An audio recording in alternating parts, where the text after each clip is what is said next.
Hello, I'm Dudley Thompson, and welcome again to WDT Media TV, to the feature we call the Hot News and Views feature.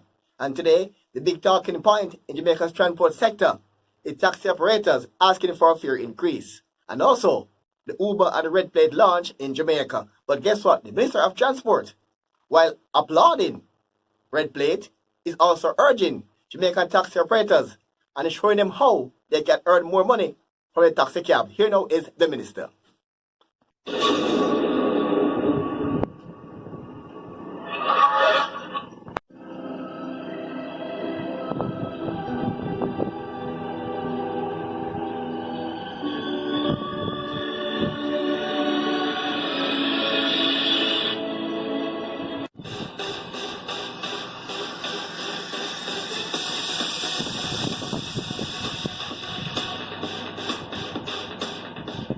And I am happy that the Red Plate Act is going to show a way to monetize that and to allow our persons to capitalize on the asset that they already have.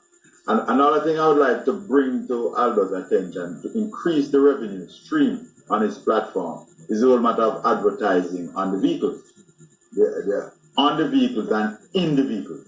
There's hardly a route taxi today in Jamaica that does not have a dance, a party, or a round robin, or they are participating in grief of a family member or a person who has passed, and they stick up something in the car.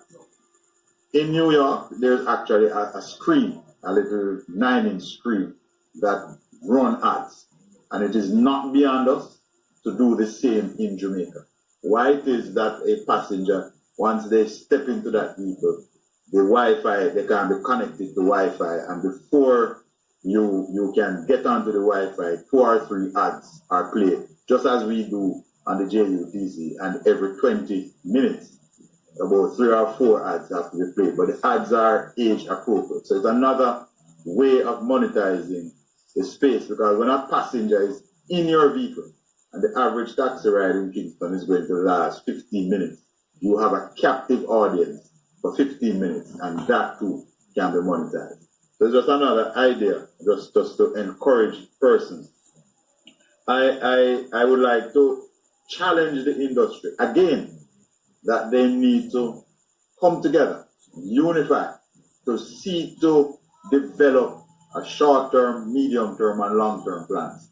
They need to begin to dream big dreams, to think of the industry owning a credit union, owning an insurance company.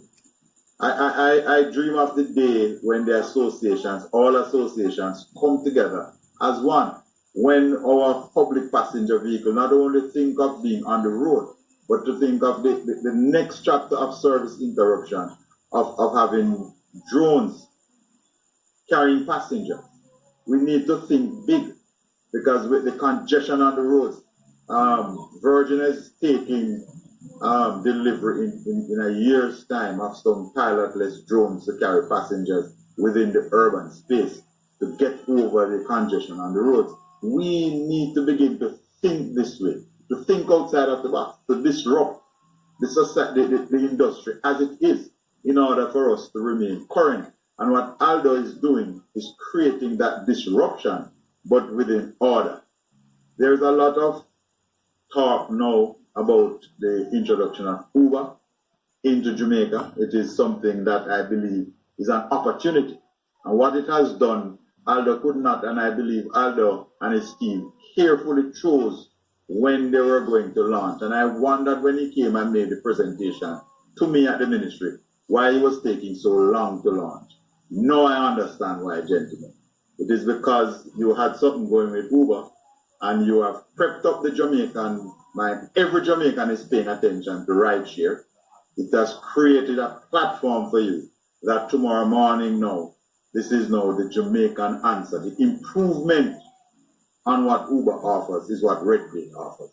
It's a major improvement on what they offer. All the other services they have, you have it. And the unique thing about it, this is homegrown. This is a Jamaican conceptualized, developed, and executed project. And my heartiest congratulations to you. And the whole question of premium services, Mr. Newman, you hear me preaching that all the while. Not everybody wants to bungle up in a taxi. Some persons are willing to pay extra for a premium service. We need to segregate the market, and we need to exploit the market. So the Ministry of Transport and Works wholeheartedly endorses this endeavor. We are prepared to offer whatever support that is needed and that is within the law, and we want to encourage the industry to change the mindset, to begin to think unity, and to begin to come with the big ideas and the big plans. One of the things the industry needs to do is to engage APR firms, because every day hundreds of taxi men and bus men and women pass people on the road. People pass them on the road. There is no problem. But let one taximan, one single dega taximan, ever drive on the soft shoulder, and then the whole taxi industry is branded as being the worst drivers in the world. One, where is the response from the industry?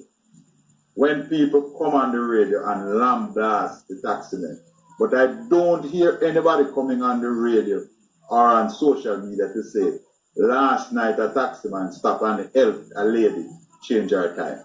Last week, as happened in Port Maria, a taximan helped deliver a baby in the back of his car. We don't hear those stories. We don't hear the many stories of parents handing over their children to the keep and care of taximen to deliver them to school, to church, to clinic, and the taximen going back for that child and delivering them to home. We don't hear those stories. We don't hear the positives of how many homeowners hand over their house keys to their trusted taximen. How many students will tell you that they're not going anywhere unless it's so-and-so taxi man coming for me. We need to speak about the positives. We need to speak about the blue ribbon training and what it is doing in revolutionizing how we approach road safety in this country. So Aldo, it is a wonderful feeling to know that we are progressing as a nation. We are progressing in cyberspace and in technology and utilizing technology in our everyday life. The ministry, the government is behind you, and we offer you our full support, and we want to encourage everybody to get onto the app and to continue to make some money and let that prosperity flow like a river. Thank you all very much, and I wish you all the very and all the best and all the very success.